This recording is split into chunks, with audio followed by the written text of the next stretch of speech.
दोस्तों मैं हूं शाहरुख खान और आपका हमारे YouTube चैनल सनोबा टाइम्स पे स्वागत है। दोस्तों जैसा कि हमने आपसे कहा था कि हर रात 10 बजे हम आपके साथ एक शो पर चर्चा करेंगे, खबरों पे चर्चा, इसमें आपका स्वागत है। दोस्तों हर दिन कोई ना कोई आता है और बस एक ही बात कहता है कि मैंने अपने परिवार की इज्जत मिट्टी में मिला दी। मुझे समझने की कोशिश करते हैं कि मैं एक हिंदू हूँ और जिसके साथ मैंने शादी की वो एक मुस्लिम व्यक्ति है। मेरी शादी से पूरे परिवार की बेइज्जती हो रही है, लेकिन मैं बस उसी के साथ रहना चाहती हूँ। पता नहीं ये सब कब खत्म होगा। दोस्तों मायूसी भरे ये शब्द किसी और के नहीं, 25 वर्षीय उस सोनिका चौहान के हैं जिनकी गैर धर्म में हुई शादी को लेकर दिल्ली से सटे उत्तर प्रदेश के गाजियाबाद में हंगामा मचा हुआ है। तो दोस्तों इस खबर को विस्तार से जानने से पहले हमारे YouTube चैनल सनोबा टाइम को सब्सक्राइब और ज्वाइन जरूर कर लें। ज्वाइन करने से आपको एक बेनिफिट हमें दे सकते हैं कि आप हमें कुछ आर्थिक मदद कर सकते हैं। अब बढ़ते हैं अपनी आज की वीडियो की तरफ। दरअसल सोनिका ने एक मुस्लिम युवक अकबर से शादी की है। गाजियाबाद के इंद्रपुरम इलाके में रहने वाली सोनिका और अकबर ने करीब 3 साल पहले अपनी मर्जी से शादी की थी। अकबर इंद्रपुरम के न्याय खंड इलाके में एक जन सुविधा केंद्र चलाते हैं। पास में ही सोनिका का अपना सैलून है। हालांकि सोनिका और अकबर एक दूसरे के साथ नहीं है। अभी अकबर के ऊपर सोनिका के अपहरण और लव जिहाद का आरोप लगा है। इसी आरोप में अकबर 14 दिन की जेल भी काट कर आए हैं। दोस्तों आपके मन में अब सवाल उठता होगा कि कैसे शुरू हुई अकबर और सोनिका की प्रेम कहानी। चलिए इसको विस्तार समझाते हैं। सबसे पहले आपको बताते हैं कि इन दोनों की कहानी कैसे शुरू हुई। इंडियन एक्सप्रेस की एक रिपोर्ट के मुताबिक अकबर और सोनिका पड़ोस में ही रहते थे। पड़ोसी के नाते या पड़ोसियों ने बताया कि दोनों बचपन से एक दूसरे को जानते थे, लेकिन करीब 9 साल पहले अकबर और सोनिका आए और आपस में प्यार करने लगे। उस वक्त सोनिका केंद्रीय विद्यालय में पढ़ती थी और बस से स्कूल आया जाया करती थी। दोस्तों ये तो एक खबर है, लेकिन इन दोनों की प्रेम कहानी एकदम फिल्मी है। कुछ दिन बाद बस स्टॉप पर दोनों के बीच बातचीत शुरू हुई। अकबर बस स्टॉप पर खड़े होकर अक्सर उसे देखते थे और यहीं से दोनों के बीच इस रिश्ते की नींव पड़ गई। अगले 5 साल में दोनों ने स्कूल और कॉलेज की पढ़ाई पूरी कर ली। सोनिका को पढ़ाई में दिलचस्पी नहीं थी और उसने अपना सैलून खोलने की योजना बनाई, इसलिए उसने ओपन स्कूल से ग्रेजुएशन किया और इसके बाद VLCC ट्रेनिंग प्रोग्राम ज्वाइन कर लिया। और साल 2019 में सोनिका का कोर्स पूरा हुआ VLCC का, लेकिन ट्रेनिंग इंस्टीट्यूट ने उसे लर्निंग सर्टिफिकेट देने से इनकार कर दिया। अकबर का भाई एक वकील है और इसलिए सोनिका ने उससे मुलाकात की और अपने पिता से भी करवाई।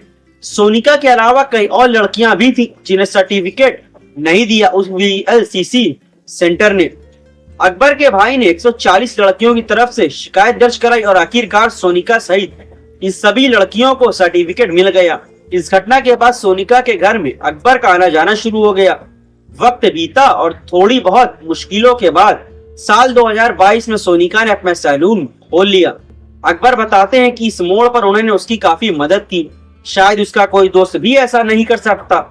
अकबर का कहना है कि सोनिका के माँ बाप को भी पता था कि वो दोनों एक दूसरे से प्यार करते हैं। उधर सैलून खुलने सोनिका के लिए एक सपने को पूरा होने जैसा था। इधर अकबर का जन सुविधा केंद्र चल रहा था, उधर सोनिका का सैलून भी चल रहा था। दोनों आर्थिक रूप से आत्मनिर्भर हो चुके थे। इसी मोड़ पर उन्होंने शादी करने का फैसला ले लिया। 29 अगस्त 2022 को दोनों ने कोर्ट मैरिज कर ली। अकबर और सोनिका ने अपनी शादी को गुप्त रखा अपने परिवार से। दोनों ने सोचा कि सही वक्त आने पर वो अपने परिवारों को इस बारे में बता देंगे। लेकिन दोस्तों इस कहानी में मोड़ तो अब आता है, यानी 24 मई 2025 को अकबर अपनी दुकान पर थे और सोनिका अपने सैलून में। दोपहर करीब 1 बजे सोनिका की मां ने उसे घर बुलाया। इसके बाद दोपहर करीब 1:28 पर सोनिका अपनी मां के साथ वापस लौटी और उसने मिलने आई। सोनिका ने कहा कि घर के सोने के गहने गायब हैं। अकबर ने कहा कि वो इस बारे में पता लगाएगा। शाम करीब 4 बजे सोनिका अपने सैलून में लौट आई और अकबर के दोस्त से उसकी मां को घर छोड़ा दिया और कुछ वक्त बाद शाम को सोनिका की मां वापस घर लौटी। गुस्साते हुए दोनों ने उनकी शादी के बारे में पूछने लगी। अकबर ने बताया कि उन दोनों ने उन्हें समझाने की बहुत कोशिश की और मोबाइल पर शादी के सर्टिफिकेट की कॉपी भी दिखाई। जी हाँ, कोर्ट मैरिज की। सोनिका के सैलून में काम करने वाले कल्पना ने बताया कि शाम करीब 6 से 7 बजे सोनिका की मां सैलून में आई और उसे बंद करने के लिए कहा। सैलून में ग्राहक कम थे, लेकिन फिर भी सोनिका ने सैलून बंद करने से मना कर दिया। इस पर सोनिका की मां ने उसके ऊपर हाथ उठा दिया। कुछ ही देर में सोनिका के पिता भी वहां पर पहुंच गए।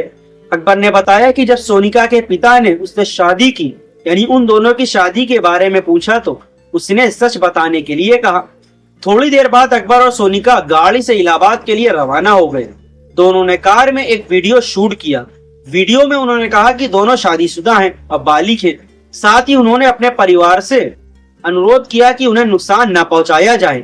लेकिन अगले ही कुछ पलों में पूरी कहानी बदल गई, यानी फिल्मी अंदाज में। अगली सुबह जब दोनों कानपुर पहुंचने वाले थे, तभी एक पुलिस अधिकारी ने अकबर को फोन किया और बताया कि उनके खिलाफ एफआईआर दर्ज हुई है, इसलिए दोनों तुरंत इंद्रपुरम थाने आकर सरेंडर कर दे। अकबर और सोनिका को लगा कि पुलिस के पास पहुंचकर उन्हें सुरक्षा मिलेगी, लेकिन ऐसा नहीं था। सोनिका के पिता लक्ष्मण सिंह चौहान ने गाजियाबाद पुलिस में शिकायत दर्ज कराई। उन्होंने अपनी शिकायत में आरोप लगाया कि उनकी बेटी का अपहरण कर लिया गया है और उसे अकबर नाम के एक शख्स ने गलत तरीके से कैद कर रखा है। 25 मई को अकबर और सोनिका ने इंद्रपुरम थाने में सरेंडर कर दिया। इधर उसी दिन बजरंग दल और राष्ट्रीय स्वयंसेवक संघ यानी आरएसएस, इंद्रपुरम युवा मोर्चा और उत्तराखंड समाज अधिकारी के जुड़े लोगों ने अकबर की दुकान में तोड़फोड़ कर दी। इन लोगों ने लव जिहाद के आरोप भी लगाए। 26 मई को अकबर ने गिरफ्तार कर लिया गया। इसकी बहनों सहित कुछ और रिश्तेदारों को भी गिरफ्तार किया गया। 14 दिनों तक जेल में रहने के बाद बीते 8 जून को अकबर को जमानत मिल गई। हालांकि पुलिस ने अभी तक सोनिका को अदालत में पेश नहीं किया गया है ताकि उसका बयान दर्ज किया जा सके। फिलहाल अकबर और सोनिका अलग अलग हैं। सोनिका ने बताया, लोग मुझसे बार बार एक ही बात कहते हैं कि मैं हिंदू हूँ और वह मुसलमान है या मुस्लिम है। उसके साथ शादी करके मैंने अपने परिवार का अपमान किया है, लेकिन मैं बस उसके साथ रहना चाहती हूँ। पता नहीं यह सब कब खत्म होगा। दोस्तों, ये सबसे बड़ा सवाल है। इसके बाद अकबर का कहना है कि हमारी पर्सनल जिंदगी को एक राजनीतिक ड्रामा बना कर रख दिया गया है। लोग उसे लव जिहाद बता रहे हैं, लेकिन क्या वे हमारी कहानी जानते हैं? क्या उन्हें एहसास है कि वह मेरी पत्नी है? हम शादीशुदा हैं। मैं कोई क्रिमिनल नहीं हूँ। हम दोनों में से किसी ने भी अपना धर्म नहीं छोड़ा है और ये शादी स्पेशल मैरिज एक्ट के तहत की गई है। मैं उसके धर्म का सम्मान करता हूँ और हर उस मंदिर में जाता हूँ जहाँ पर वह जाना पसंद करती है। अकबर ने आगे बताया कि हमने सोचा था कि एक बार जब हम शादी कर लेंगे तो हमारे माता पिता हम पर दबाव नहीं डाल पाएंगे और एक न एक दिन इस रिश्ते को स्वीकार जरूर कर लेंगे। लेकिन जो लोग हमारी शादी के गवाह थे, आज उन्हें धमकी दी जा रही है। समस्या पुलिस या सोनिका के माता पिता से नहीं है, बल्कि यह समाज है। मैं चाहता हूं कि सोनिका को कोर्ट में लाया जाए। उसे कहने दो वह क्या कहना चाहती है। वहीं इस पूरे मामले पर ट्रांस हिंडन के डीसीपी पाटिल निमिष दशरथ का कहना है कि वह सोनिका को कोर्ट में पेश करने की तैयारी कर रहे हैं। जब वह तैयार हो जाएगी तो उसे पेश किया जाएगा। दोस्तों, ये तो हुई खबर, लेकिन बीते 11 वर्ष से जब ये भाजपा सरकार सत्ता में आई है, तो हर उस प्रदेश में जहां भाजपा सत्ता में केंद्र शासित है, वहां इस तरह की घटनाएं होना आम बात बन गई है। जब दो अलग अलग धर्म के लड़का लड़की बालिग हैं और एक दूसरे से प्रेम करते हैं और शादी भी कर चुके हैं, तो इन बजरंग दल, आरएसएस, इंद्रपुरम युवा मोर्चा और उत्तराखंड समाज अधिकारी कोई क्यों ही मिर्ची क्यों लग रही है? क्यों उनको तकलीफ हो रही है? इन जैसे संघी लोग अगर खुद रासलीला करे तो ठीक है। अगर हमारे समाज में कोई अन्य व्यक्ति जो मुस्लिम समाज का हो, वो कहीं किसी घटना में लिप्त पाया जाता है, तो सारा नियम कानून याद आते हैं। वाह जी वाह। अब सोचिए और हमें इस वीडियो के अंत में दोस्तों कमेंट करके जवाब जरूर दीजिए। तो दोस्तों, आपकी आज की वीडियो हमारी कैसे लगी नीचे कमेंट हमें जरूर करें और हाँ, ये वीडियो अच्छी लगी इसे लाइक और शेयर करना ना भूलें। साथ ही हमारे यूट्यूब चैनल सनोवर टाइम्स को ज्वाइन और सब्सक्राइब जरूर करें। दोस्तों, ज्वाइन करने से हमारा यूट्यूब चैनल आप हमारी कुछ मदद कर सकते हैं। दोस्तों, फिर मिलेंगे कुछ और नई खबर को लेकर। अभी के लिए हमें इजाजत दे दे। जय हिंद।